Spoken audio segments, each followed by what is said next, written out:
Hi, I'm Liz Collins. I'm an artist based in Brooklyn, and we're here today in my studio to do an unweaving workshop where we deconstruct fabrics by pulling threads, and in doing so, we make our own fabrics.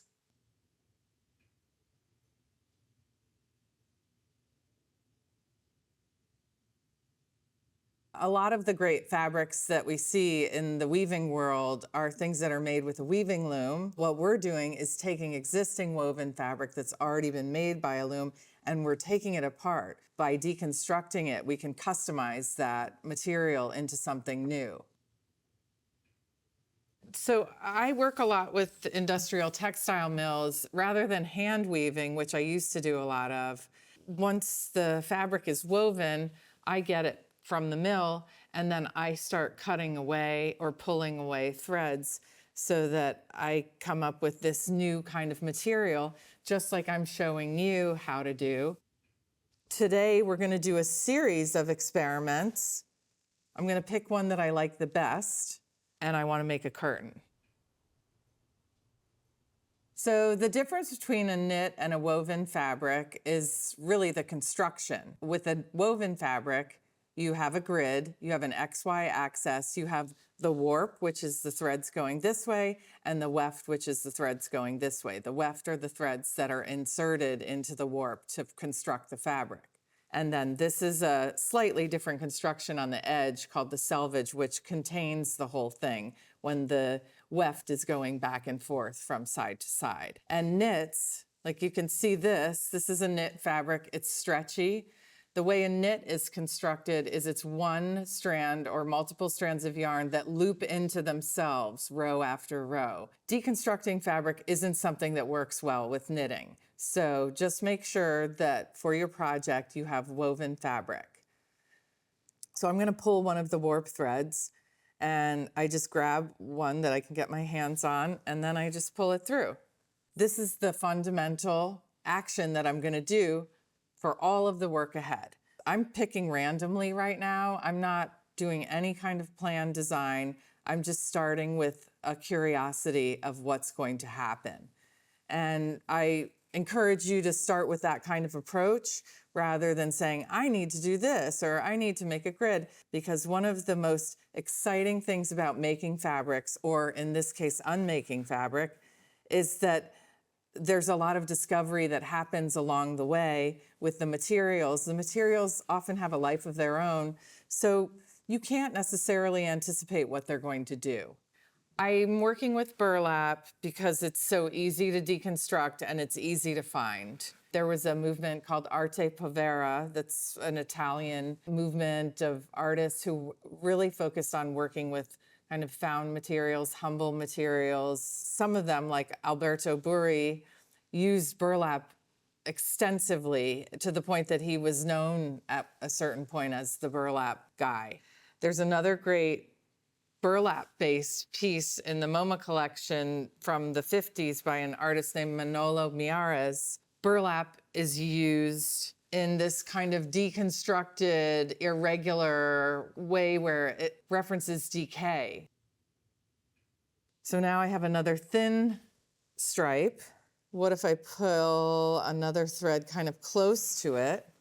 Oops, sometimes the thread breaks, and that's not a disaster. You just have to go a little slower. If it gets stuck inside the body of the fabric, you can just pick it out with a needle.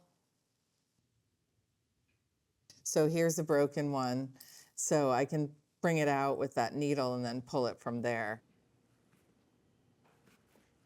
An open weave fabric is a fabric where you can see through the horizontals and verticals. So if I put my fingers like this and I can see through, that's like an open weave, where here I can see light through this. I can see the silhouette of what's behind it. A closed weave would be like denim, where there's no light or air passing through that fabric. It's easier to deconstruct open weave fabrics because the materials aren't packed tightly together so they can move more freely when you're trying to pull the threads out.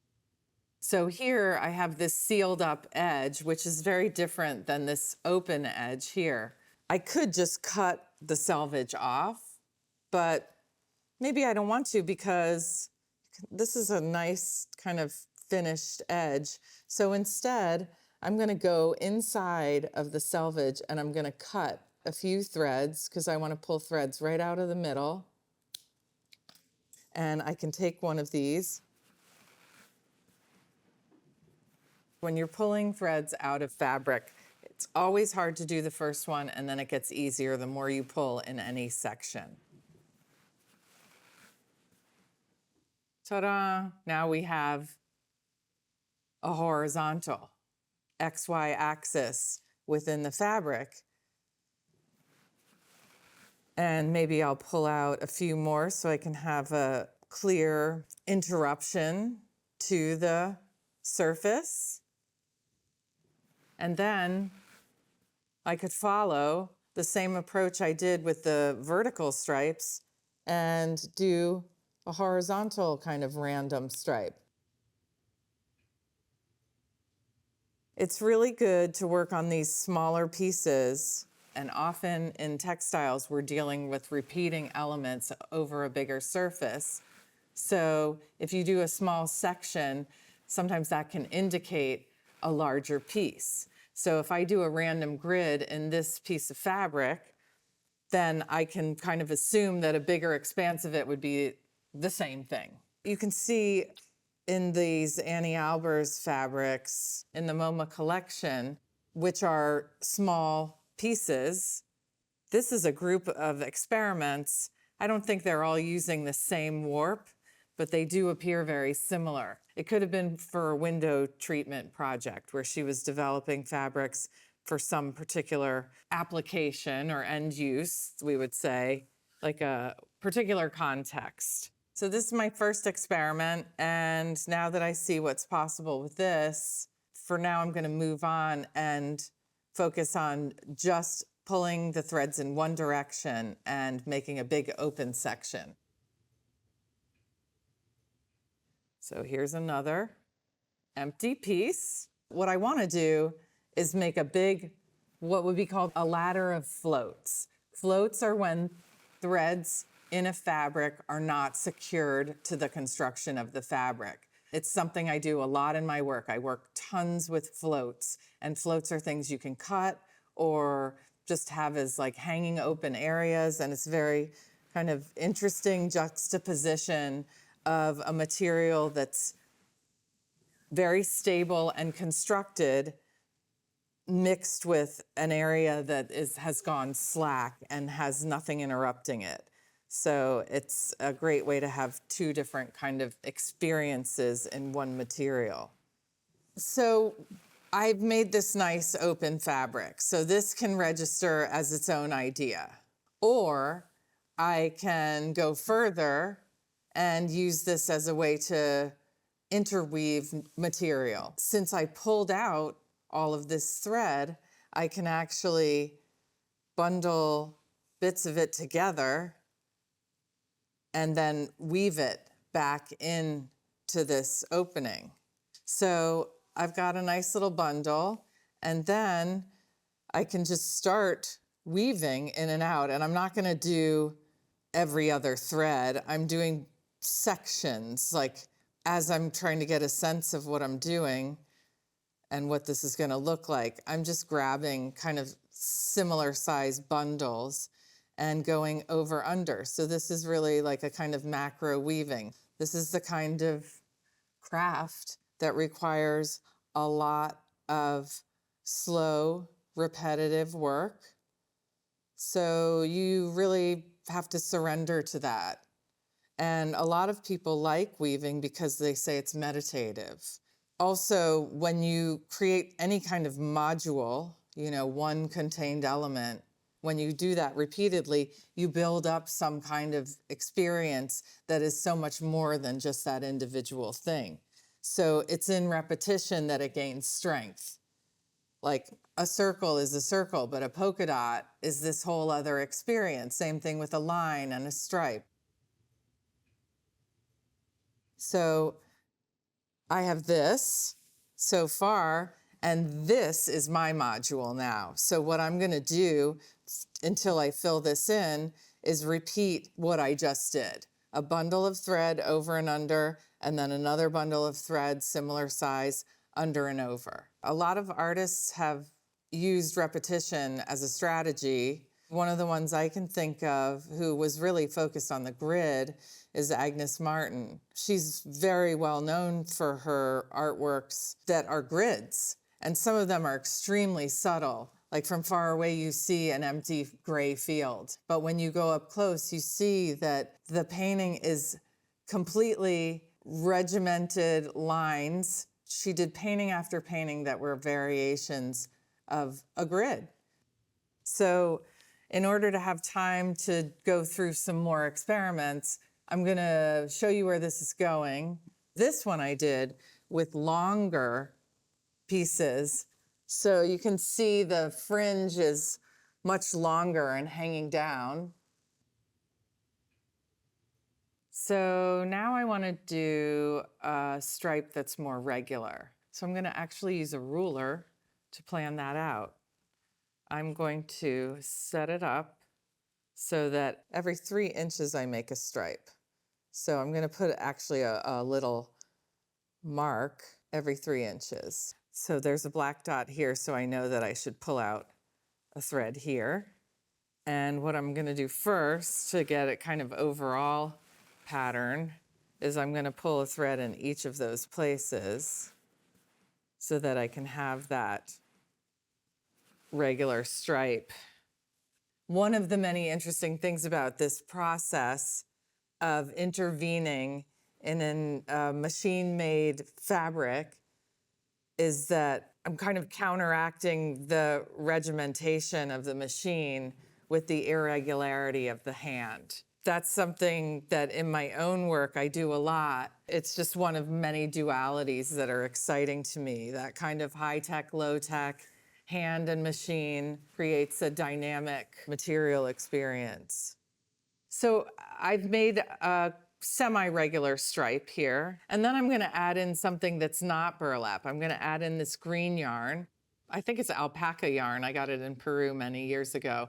So what I'm doing here is like the other thing, just going kind of over under in little groups of around 4 threads. I'm not being exacting.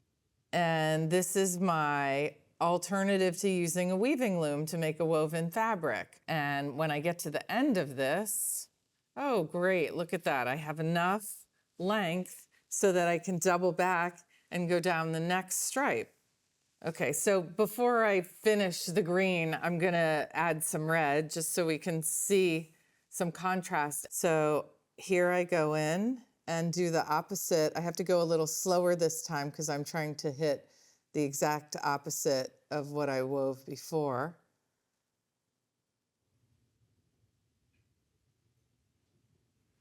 So here's a version of this that I worked more into. If I turn the edges down, I can imagine a bigger piece of fabric with this kind of look. But for now, I'm still focused on the experiments. Okay, so moving on to the regular grid, meaning a grid that has the same distance between the openings going vertically and horizontally.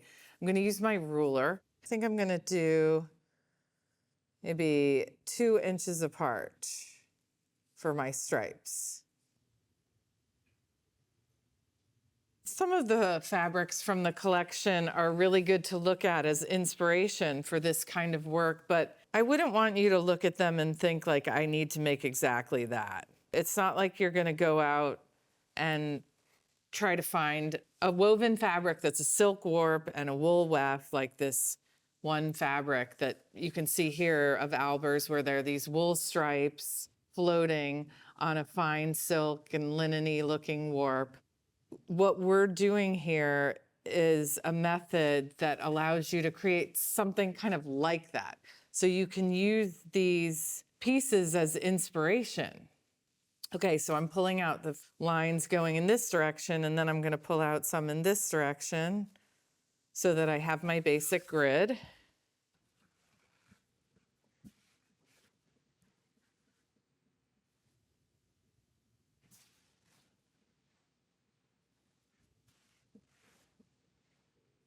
Here we have the basic grid, and now I'm just going to go through and pull out threads in each section until the grid gets more open. So now you can see the grid opening up. So it's kind of like a plaid. So now I have this complete as an idea, and I'm going to do a larger one. So I'll start with my piece that already has some threads pulled out of it. It looks like about 1 inch that I've removed. So I think I want to make it like every 1, 2, 3, 4. Every 4 inches, I'm going to take out 1 inch. One of the challenges of working with an open weave fabric like this burlap is that it does fray. You want to think about how the materials are going to be used and how strong or like durable it needs to be. Depending on what you're making, like if you're making an artwork that's going to hang on the wall and maybe it's not going to move around a lot, you may not need to do any kind of finishing because it's not going to be disrupted a lot. But if you're making something like a curtain or placemats, anything where you're going to be using it a lot, maybe a bedspread, there's a material called fray check that you can apply to the edges to keep them from fraying. I'm going right to the selvage on this one. And now I'm going to go the other direction. So I turn it the other way. Now, right away, I get those big openings where there's the intersection of the horizontal and the vertical coming out. Oops. That one I can just pull from the other side. Maybe I'll cut it off. Yeah, this grid, this is tricky, so I better cut those few, then I can pull them out more easily. There's section 1.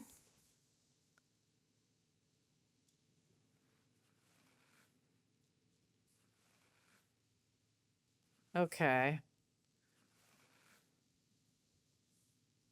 So I already did one earlier, so you can see the version of the finished. So here we go. Now I'm going to do a fringed edge, which is something so simple. So I can really just go in one direction and start pulling threads. I can pull them bunches at a time. It's easier when you're not trying to pull it out of the middle of the fabric. If you're just pulling from the edge, you can just kind of pull them in bunches as long as you have the last thread closest to the outside. Just do like 1 inch more to make a nice long fringe. Oh, look, it's already happening over here. Wow, you can do it in both directions at the same time. Look at that. So I'm really taking this edge into a different place by removing all these threads.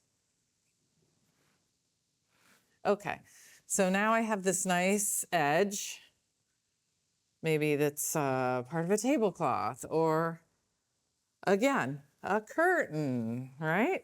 So I already did another example of this with the stitching. I took the yarn and I stitched just along that edge, and that secures the fabric from fraying, and it gives me a nice finished detail. Now that I made a bunch of examples, I'm gonna look through and pick one that I want to make bigger. I love the small grid. I love the fringe with the stitching, but what I really love is this big grid. So I'm going to take a bigger piece of fabric that I've measured out to be the size of the window I'm trying to cover. So now I'm going to mark out the elements of the bigger grid. I'm not going to map out the whole thing right now. I'm just going to show you how to handle a bigger piece of fabric. 1, 2, 3, 4, 5. 1, 2, 3, 4, 5. Second one. Okay. I'll do the same thing from here. 1, 2, 3, 4, 5.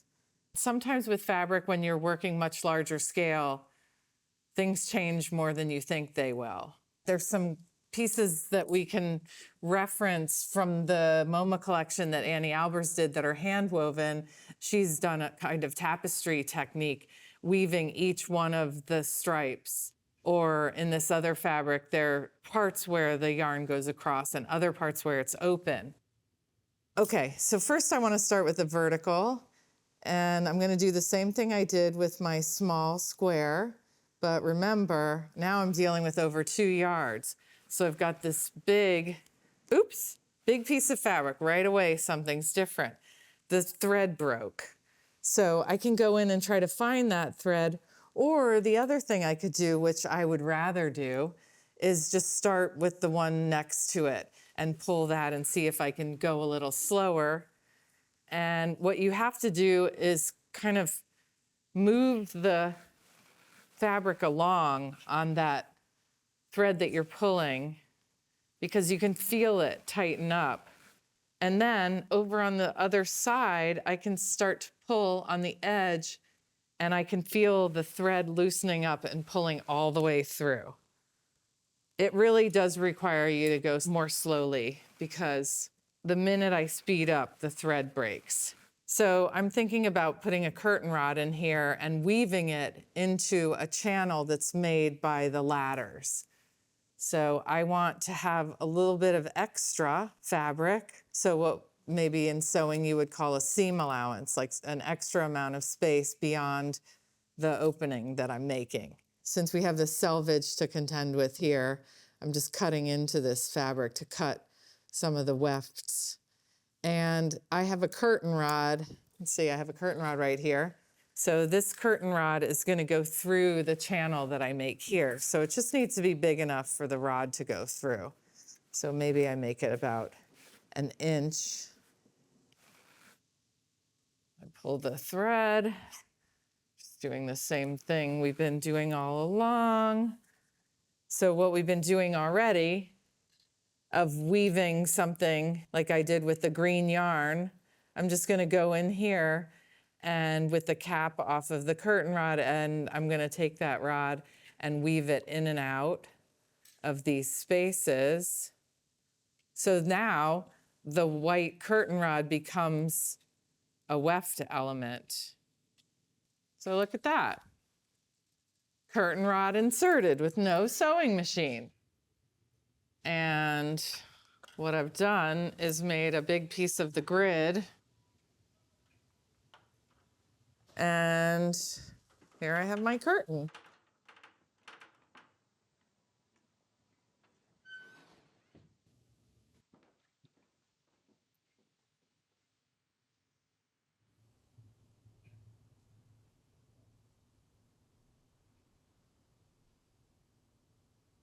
So these are some building blocks that you can use for this great series of techniques for deconstructing fabric. So you can invent your own possibilities now that you have these tools.